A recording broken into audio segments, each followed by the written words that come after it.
Assalamualaikum sahabat semua.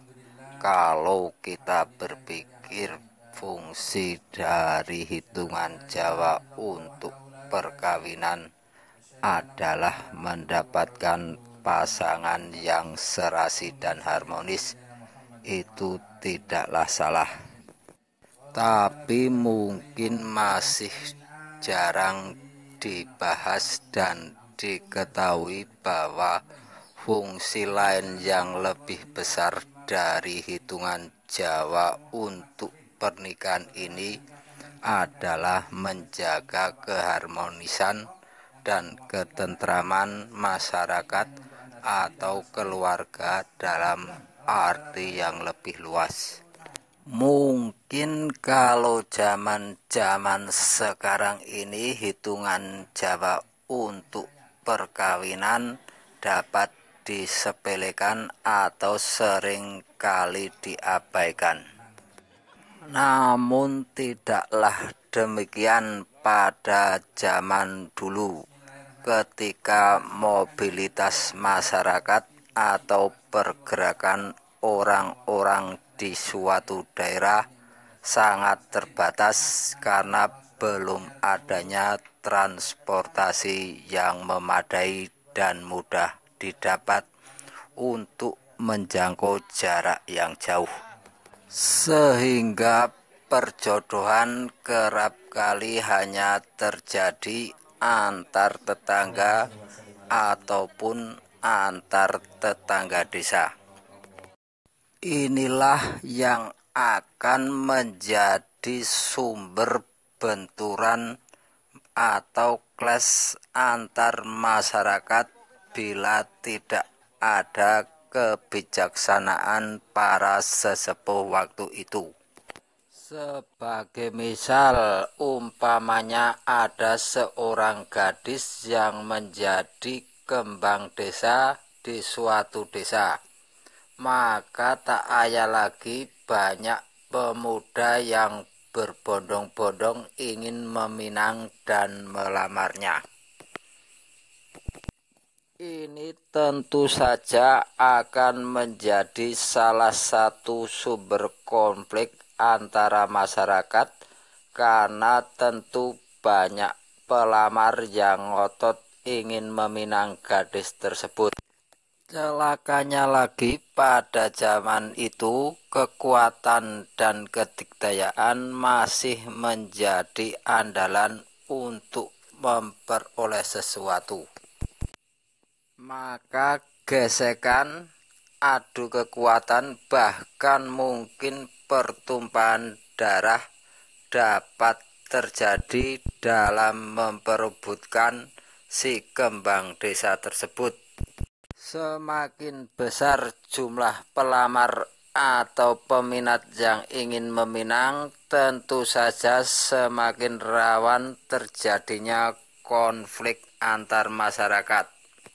Untuk mengurangi jumlah kontestan, maka dibuatlah jaring pengaman yang disebut Madurekso, yaitu suatu pantangan perjodohan dari seorang gadis dan perjaga yang letak rumahnya beradu sudut.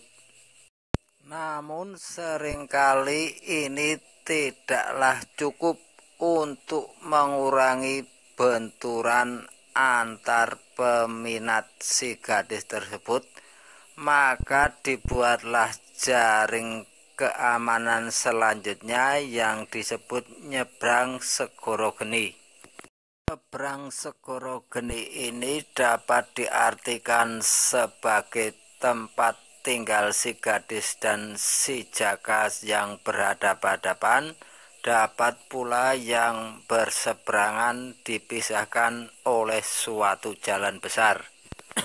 Kalau kedua jaring pengaman ini juga tidak memadai, maka digunakanlah suatu strategi terakhir, yaitu hitungan Jawa untuk perkawinan. Hitungan Jawa adalah suatu kebijaksanaan, yaitu alat untuk menolak tanpa menyakiti dan memaksa tanpa kehilangan muka.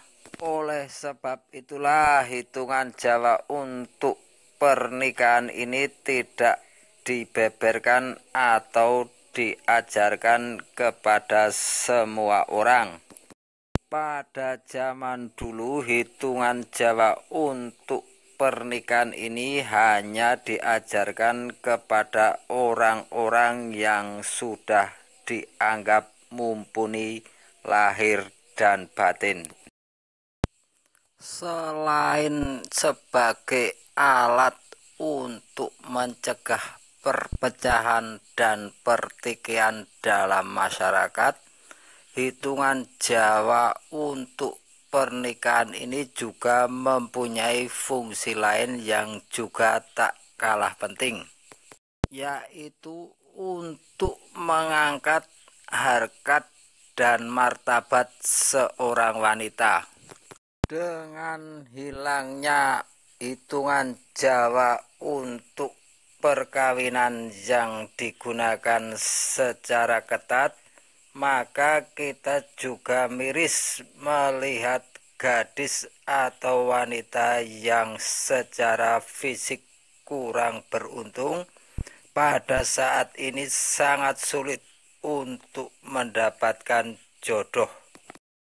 Tidak seperti zaman dulu ketika hitungan Jawa untuk perkawinan ini digunakan secara umum dan luas, karena para tetua dan para bijaksana saat itu dapat menaikkan nilai dari seorang gadis yang secara fisik kurang beruntung dengan mengatakan bahwa meskipun gadis itu tidak cantik, tetapi bisa menjadi sumber rezeki yang baik, atau mungkin juga membawa ketentraman dalam keluarga.